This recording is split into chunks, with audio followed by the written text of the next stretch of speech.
today's edition of Cask and Convos, we have a special guest, all the way from the other side of the globe. Shilpa Arora, GM of DoorDash Canada, shares her career journey from finance to technology. You know, as you were talking, the one statement that came into my head was from why not me to why not.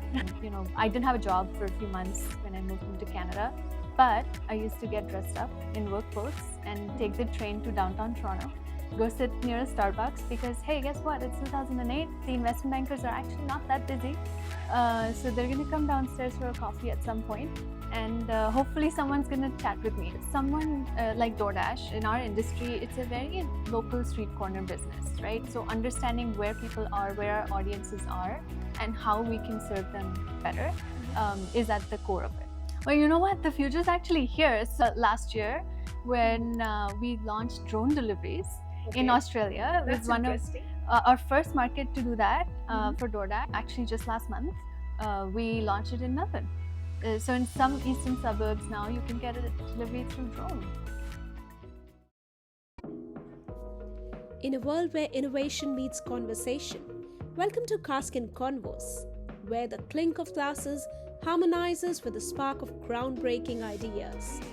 I, Sharbani, welcome you on behalf of Dot Infinity to the beautiful barrel room of the LaMadonna bar on Little Collins Street, Melbourne.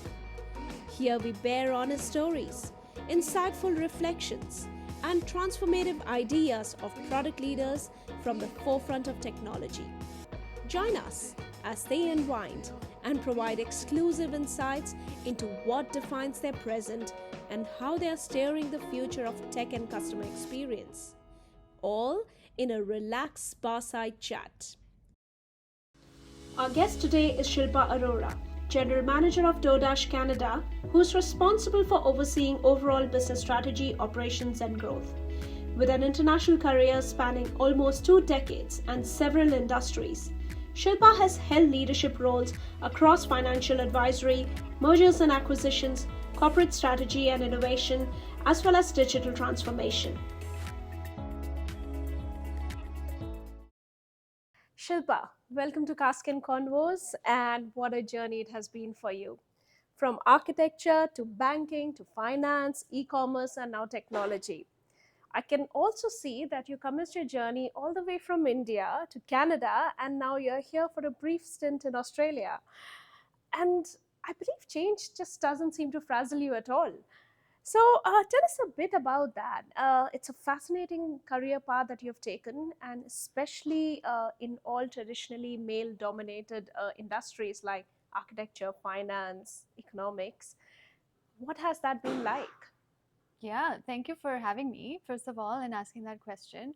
You know, as you were talking, the one statement that came into my head was from why not me to why not, right? So my career has been a little bit of a portfolio of careers in a way, because I started in architecture, as you mentioned, and quickly realized that I was a lot more interested in what's going on behind the drafts board, right?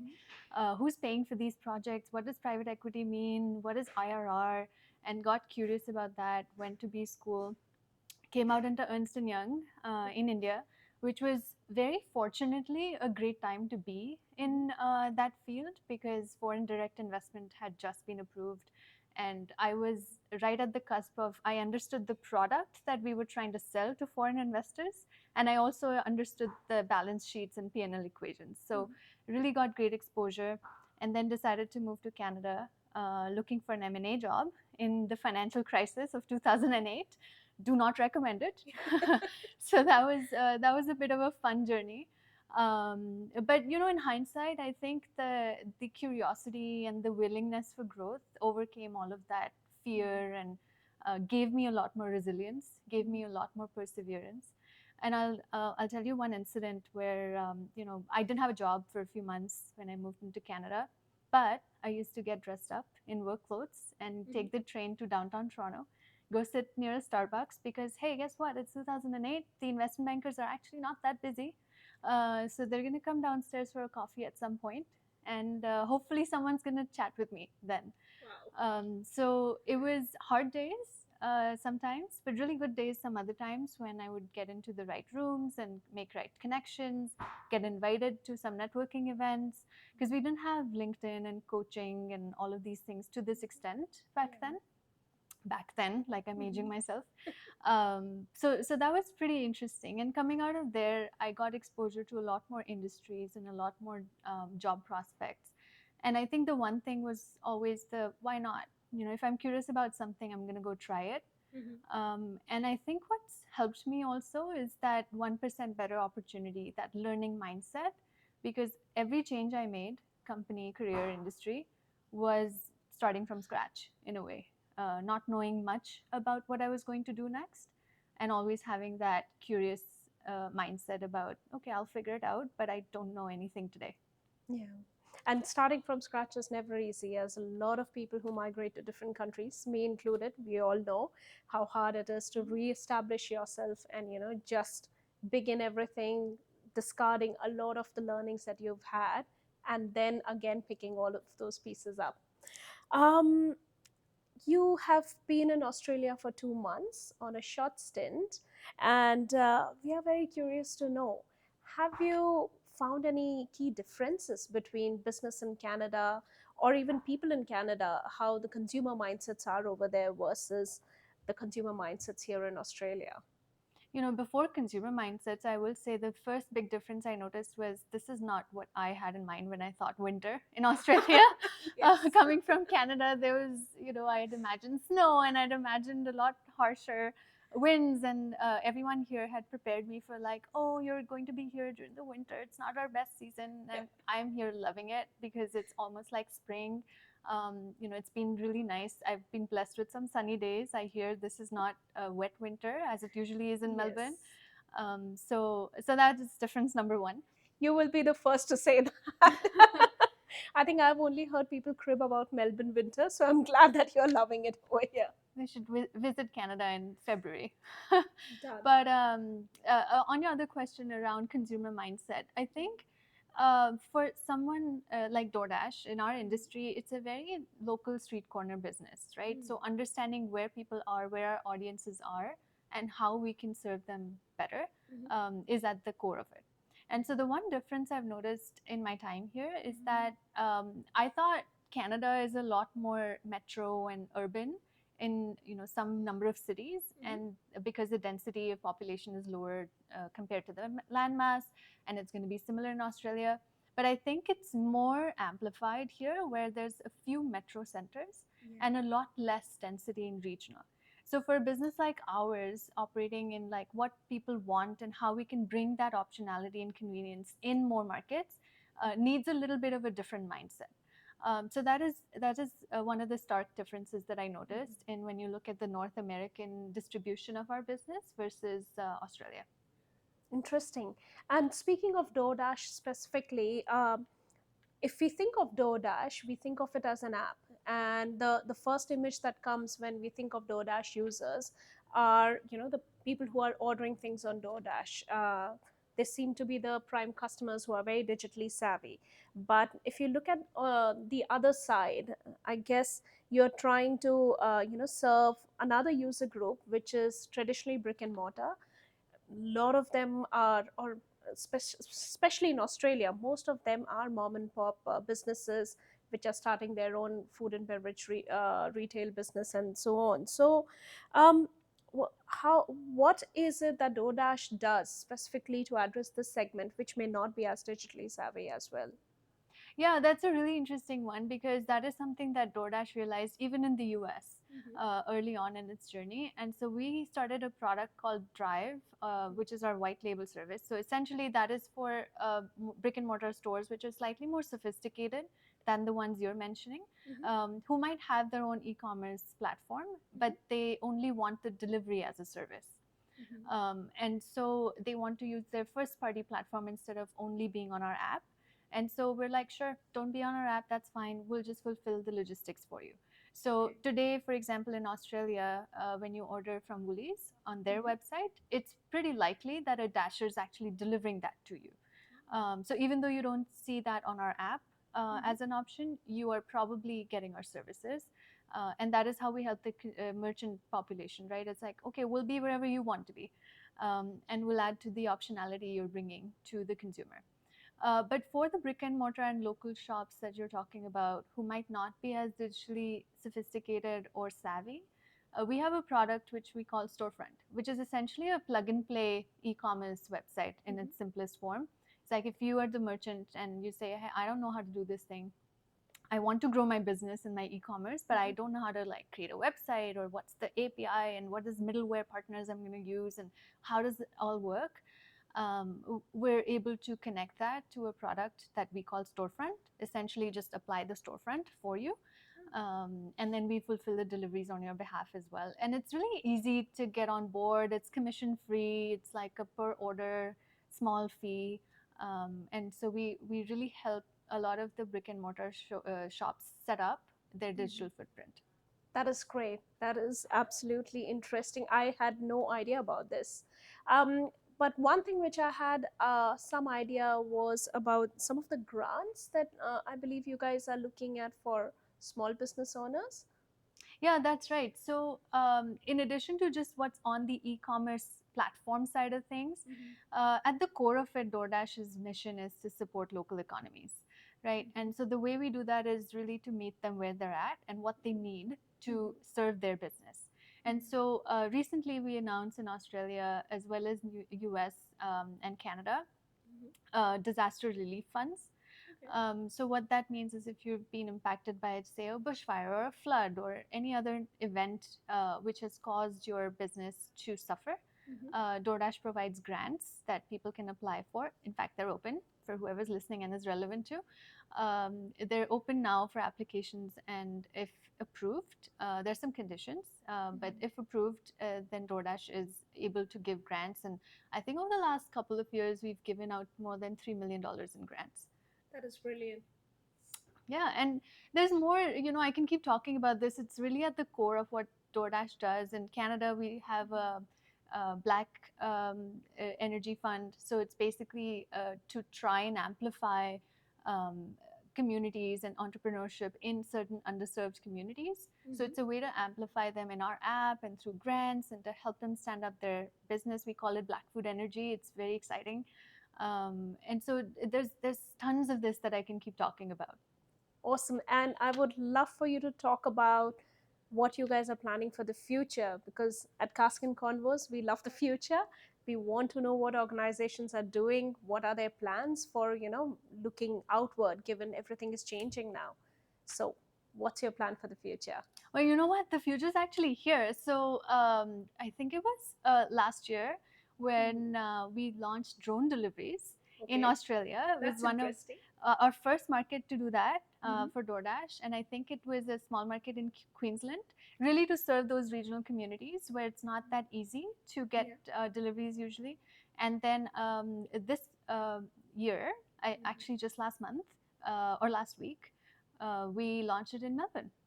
So in some eastern suburbs now, you can get a delivery through drone. Oh, wow. I would love to do that. Do consumers get the choice to opt for a drone versus a Dasher? It depends on the kind of delivery. I mean, if you're placing your Coles order, then maybe not. Maybe not a Coles weekly grocery order, but if it's like a sandwich and drink, probably. Oh, that's very interesting to know. I would look out for my drone. Um, so that's about DoorDash. But in general, if you look at AI, it's changing a lot of things everywhere. So what do you think? What is the future, say, for deliveries in general, or even merchant experiences? How can organizations leverage AI as well as deep tech to just give that extra edge to the experiences? Yeah, I mean, look, everyone's thinking about it, right? Everyone's trying to augment what we can do with AI and deep learning. I think at the core of it, the way we think about it is a little bit around what we're doing in first principles for our audiences and how we can use these new technologies to amplify that instead of saying how they sit adjacent to it.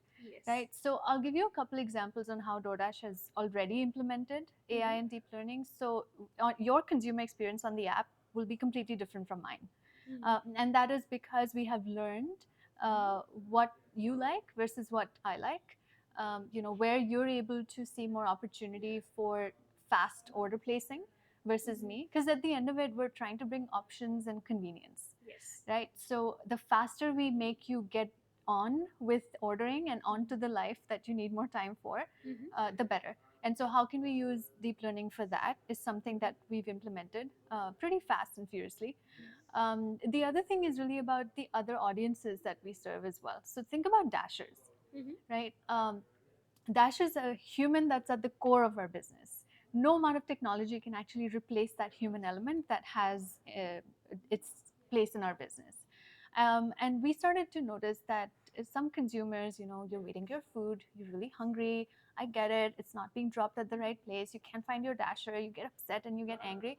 But we also want to create a safe space for our dashers. Yes. We don't want our dashers to be in front of, abusive language or, something that causes them not to like what they're doing. Yes. And so we've used deep learning to actually being able to predict from a chat conversation where this is going to go.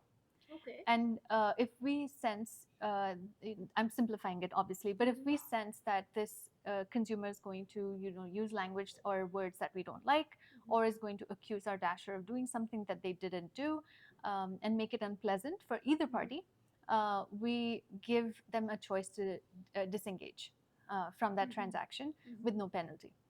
That is great. And so it's just a matter of thinking first principles and thinking in a more human way and thinking about how technology can amplify that versus trying to chase shiny objects.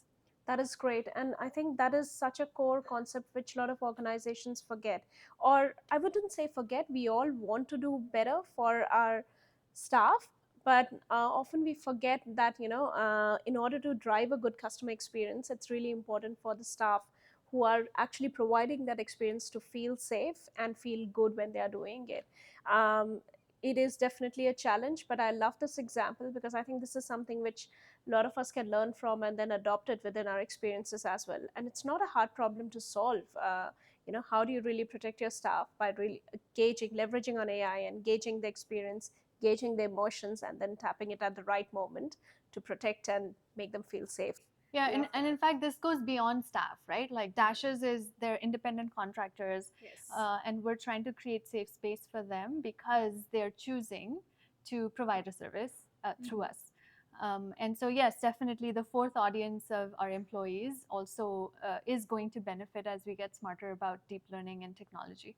Yeah, absolutely. It has been fascinating talking to you. And we'll just take a pause because I believe we are expecting some drinks over here. Awesome. Seems like our drinks are here. Alrighty, these are some of our non-alcoholic Negronis. Non-alcoholic. That sounds Perfect. interesting. We barrel age our Negronis over here, what these barrels are. But for the people that don't want to drink an alcoholic drink, we have a non-alcoholic version of it. So a Negroni, they're huge in the past couple years. Everyone loves them. Who doesn't? So it's typically gin, Campari, and sweet vermouth. We used a non-alcoholic gin, a non-alcoholic sweet vermouth, and a non-alcoholic bitter style Campari. Aged it in our barrels for a couple weeks to kind of give it the same feel. And yeah, Amazing. just a non-alcoholic version. All right, let's go for it. Thank you so much. Thank you. Cheers. Cheers. This is amazing. What do you think? I expected it to be more sour, but it's not. Oh, that's great. Because you're a teetotaler, we thought that what can we get? So we asked LaMadonna, can you do something non-alcoholic? And they said, apparently it's called Negroni. That's clever. So this has been fascinating, Shilpa. While we sip on our drinks, I just want to thank you, and I want to say that I loved your journey from starting from scratch in a different country, and now as a leader in a leading technology provider in an organization which is really changing deliveries for the future. This is amazing. What an inspiring story, and thank you for taking out the time. And I believe now you're taking some time off to really explore Australia. So all the best with that. Beware of the spiders and the crocodiles and the jellyfish and whatnot. But I'm sure you'll have a fabulous time. Thank you so much for having me. This has been a fantastic conversation, and I'm looking forward to the Negroni as well. In terms of enjoying Australia, super looking forward to that as well. And I think my expectations have been set with the winter should be here, but it's actually not. So I'll take your word for the wildlife, but we'll see. You'll have an amazing time, I'm sure. Thank you. From data management and product innovation to regulatory compliance, whether it's optimizing costs or enhancing efficiencies, Dot Infinity is your partner for solving tricky problems with a human-centric and tech-powered approach.